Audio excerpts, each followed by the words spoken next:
Perkenalkan, nama saya Ruby Wijaya Saputra. Saya berasal dari X-MIPA 1. Di sini saya akan mempresentasikan perkembangan model atom. Pertama, John Dalton. Pada tahun 1803, John Dalton mengemukakan postulat mengenai atom. Postulat itu dikemukakan berdasarkan pengukuran kuantitatif dari reaksi kimia. Postulat Dalton sebagai berikut. Atom adalah bagian terkecil dari suatu unsur dan tidak dapat dibagi. Atom-atom unsur sejenis mempunyai sifat yang sama meliputi volume, bentuk, maupun massanya. Sebaliknya, atom-atom tidak sejenis mempunyai sifat berbeda.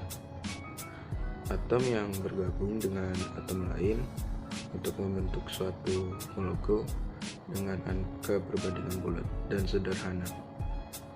Dalam reaksi kimia terjadi penggabungan atau pemisahan atom. Postulat ini didasarkan pada hukum kekekalan massa dari Lavoisier, yaitu massa sebelum dan sesudah reaksi adalah sama. Kedua, J.J. Thomson. Pada tahun 1899, seorang ahli fisika Inggris, Sir Joseph Thomson, mengemukakan sebuah model atom yang disebut model roti kismis.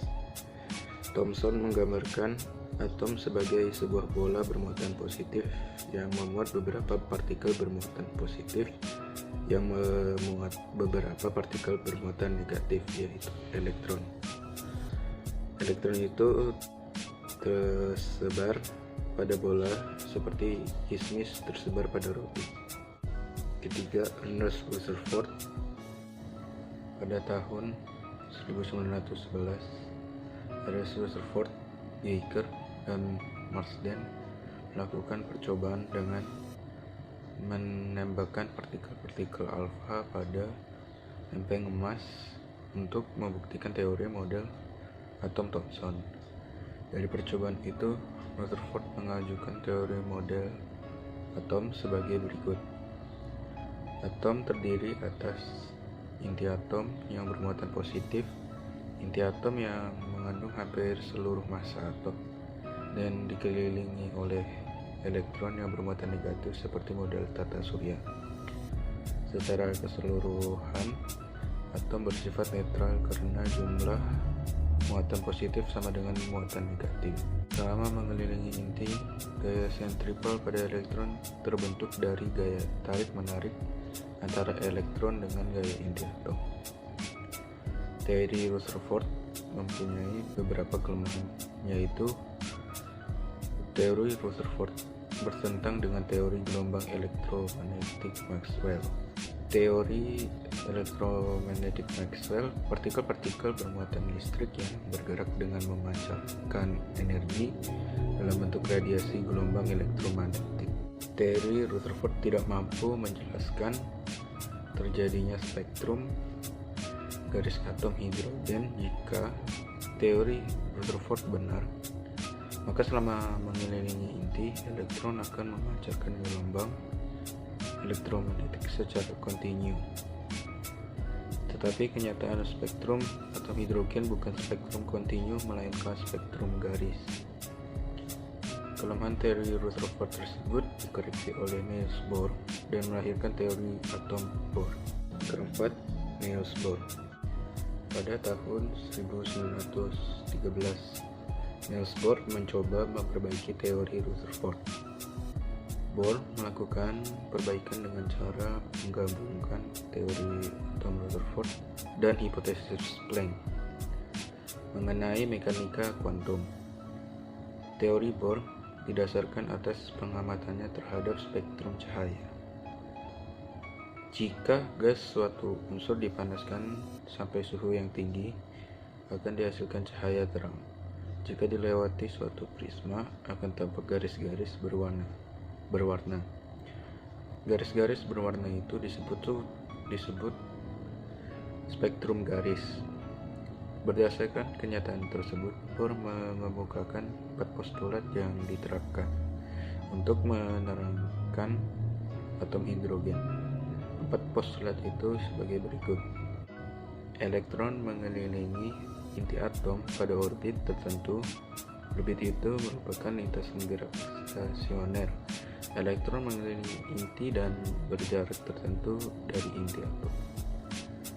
Selama berada di dalam lintasannya, energi elektron tetap sehingga tidak ada energi yang diserap dan dipancarkan. Elektron hanya berpindah dari satu lintasan stasioner lainnya dengan menyerap atau memancarkan energi sesuai dengan persamaan Planck, yaitu delta I sama dengan HV. Lintasan stasioner elektron yang diperbolehkan memiliki momentum sudut kelipatan dari H/2π. Berdasarkan postulat Bohr, beberapa besaran elektron dalam atom hidrogen seperti jari-jari orbit, kecepatan elektron dan energi elektron dapat ditentukan.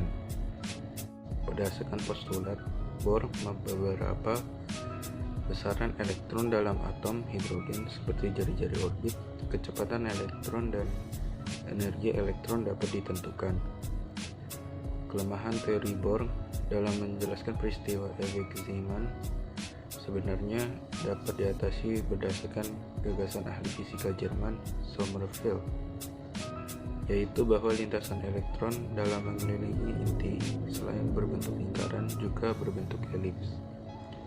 Walaupun teori Bohr Sommerfeld dapat menjelaskan efek Zeeman, tetapi teori ini mampu menjelaskan spektrum atom hidrogen namun tidak dapat menjelaskan spektrum atom. 5. Mekanika kuantum. Teori atom modern atau teori mekanika kuantum merupakan perbaikan dan pengembangan dari teori atom Bohr yang dibangun dari beberapa ilmuwan seperti Louis de Broglie, Wolfgang Pauli, Erwin Schrödinger, dan Werner Heisenberg. Menurut teori dualisme, elektron dalam atom dapat dipandang sebagai partikel dan gelombang. Dengan dasar ini, Heisenberg mengemukakan teori ketidakpastian. Teori ketidakpastian menyatakan bahwa kedudukan dan kecepatan gerak elektron tidak dapat ditentukan secara pasti. Yang dapat ditentukan hanyalah kemungkinan terbesarnya atau probabilitasnya. Dengan demikian, kedudukan dan kecepatan gerakan elektron dalam atom ditemukan dalam ruang tertentu, dalam atom yang disebut orbital. Model atom mekanika kuantum dikembangkan oleh Erwin Schrödinger. Suatu elektron digambarkan sebagai suatu gelombang. Elektron berkedudukan dalam ruang yang dinyatakan gelombang. Oleh karena itu, lintasan elektron tidak terlihat jelas, disebut dengan kebolehjadian untuk menemukan elektron pada berbagai jarak dari inti dan berbagai gerak dalam ruang.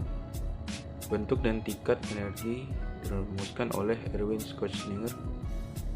Erwin Schrödinger memecahkan suatu persamaan fungsi gelombang menggambarkan batas kemungkinan ditemukannya elektron dalam 3 dimensi. Model atom dengan orbital lintasan elektron ini disebut atom modern atau atom mekanika kuantum. Ciri khas dari model atom mekanika kuantum antara lain, gerakan elektron memiliki sifat gelombang sehingga lintasannya tidak stasioner. Bentuk dan ukuran orbital bergantung pada harga dari ketiga bilangan kuantumnya. Posisi elektron sejauh 0,529 Armstrong dari inti menurut Bohr bukannya sesuatu yang pasti, tetapi boleh jadi merupakan peluang terbesarnya ditemukannya elektron.